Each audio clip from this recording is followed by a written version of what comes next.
On recense à ce matin, et c'est toujours difficile d'avoir le chiffre exact, mais déjà 750 arrêts de travail dans toute la France au niveau de la profession, de la métallurgie. Donc c'est un niveau important qui démontre qu'il y a un vrai mécontentement, il y a de l'inquiétude et un vrai mécontentement.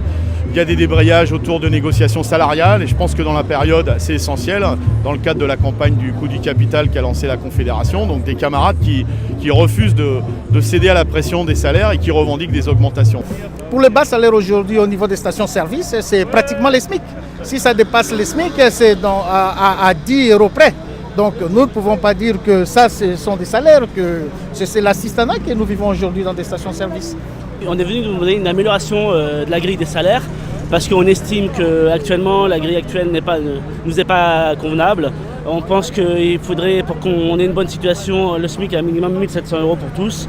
Quand tu vois qu'il y en a, elles ont plus de 20 ans de maison, elles sont tout juste à 1 500 € net, je précise bien net. Donc là, c'est là que tu vois qu'il y a encore du boulot à faire, quoi. Donc c'est pour ça qu'aujourd'hui on est là rassemblés devant le gym pour leur montrer notre mécontentement là-dessus. Les salariés en ont marre, ils n'en peuvent plus, pas d'augmentation, aucune vision de l'emploi. Et ce qu'ils ont envie, c'est de partir. Hier, on a su qu'il y avait à peu près eu 150 démissions cette année. Donc juste par rapport au plan qu'on a eu, 150 démissions de jeunes. Donc voilà, donc maintenant aujourd'hui on est... Alors je ne vous parle pas des suicides parce que j'en discute très longtemps. On a aussi des suicides chez nous, on a des burn-out. Ça va de plus en plus mal, les gens ils ont peur, ils ont le mal au ventre quand ils viennent travailler. Donc chez PSA aujourd'hui, on a un blocage des salaires en 2013 et puis également en 2014, puisqu'on a ils ont signé des accords de compétitivité qui bloquent les salaires également pour cette année. Notre pouvoir d'achat diminue, du coup on n'est pas augmenté depuis 2 ans, tout augmente. Là on a une augmentation de TVA. On avait une mutuelle qui maintenant va être imposable, chez cela, donc on perd réellement du pouvoir d'achat. Donc effectivement, c'est pas comme ça qu'on va pouvoir consommer et relancer la consommation dans le pays. Les NAO commencent cet après-midi. Notre entreprise, c'est Renault Retail Group. C'est donc la filiale 100% Renault, la filiale commerciale 100% de Renault. Même si on est filiale, on est quand même partie prenante des résultats du groupe, etc. Et les salariés, ils entendent bien qu'il y a des bénéfices colossaux tous les ans chez Renault et ils veulent leur part du gâteau, ce qui est tout à fait normal. La réalité des salaires dans nos succursales, elle est relativement triste, je dirais, dans le sens où on est filialisé depuis 1997, que jusqu'à 1997, on avait les mêmes négociations salariales que Renault et donc on avait tous les ans,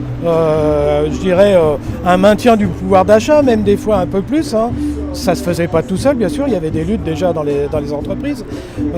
Mais aujourd'hui, depuis 1997, c'est plutôt des négociations à la baisse. Notamment les salariés qui ont plus de 2 000 € bruts, ils ont eu 2 fois 0,5% depuis 1997. C'est quand même et 2 000 € bruts, c'est pas la panacée. Ça fait à peine 1 400 € net. C'est pas des très hauts salaires. Donc voilà un petit peu la réalité, c'est que plus de 50% des salariés touchent moins de 1 500 €. Quand on a payé le loyer, les frais fixes, le gaz, l'électricité, etc., à manger, les vêtements, il reste rien pour les loisirs, quoi. Les loisirs sont très limités. Tous les syndicats.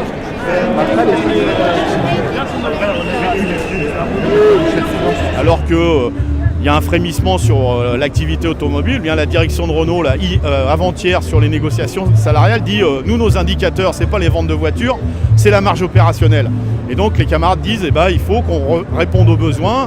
Et on en est à des propositions autour de rattrapage du coût de la vie et puis une autre répartition des richesses. Il y a des augmentations, on demande des augmentations de 10, 15, 20, 25% parce qu'on est dans un pays de bas salaire. Pour l'instant, on lui demande d'être... non, ça doit être 4 du fond du CA.